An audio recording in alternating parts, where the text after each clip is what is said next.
How y'all doing? It's Rob Burnham, aka Preacher Man R&B, and this is another episode of Retro TV 91. This time I'm doing another episode of Arrow Reviews, and this time I'm reviewing Arrow Season 8, Episode 8, and this is Part 4 of the Crisis on Infinite Earths crossover. What happens on this week's episode is everybody's in the vanishing point, and Barry has left, and he has been gone for like 2-3 months, and he finally comes back from trying to go to the Speed Force, and he can't make it through because something's stopping him. And then Oliver, as the Spectre, shows up and tells Oliver that he needs to take all of them through the Speed Force to the dawn of time. That way they could take on the Anti-Monitor. Well, while they're trying to do this, the Anti-Monitor attacks them in the Speed Force, and all of them go throughout different parts in the Speed Force.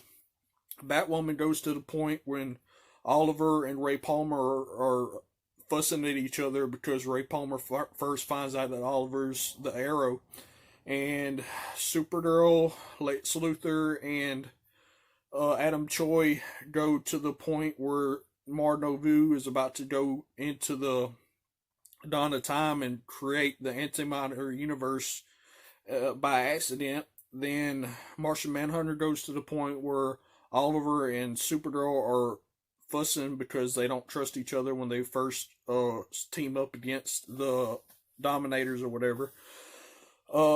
Sarah goes to the point where she dies, and Laurel's about to take on the Black Canary persona, and I think that's all of them. And what happens is Barry has to go try to find them through the Speed Force, and Oliver tells him to hone in on key moments, that way he can find everybody. And Barry does this, and the first time Barry does this, Barry runs into Star Labs, but the Flash, that Flash right there from the Justice League movie, meets CW Universe, Barry Allen, the Flash, and they have this kind of quick comedy banter or whatever. And then Barry goes out picking up everybody throughout the parts of the Speed Force where they're at, and they all go to the vanishing point, well, not the vanishing point, the dawn of time, and they start fighting the Anti-Monitor's demons. And then Oliver, as the Spectre, fights the Anti-Monitor, and Oliver's able to defeat him.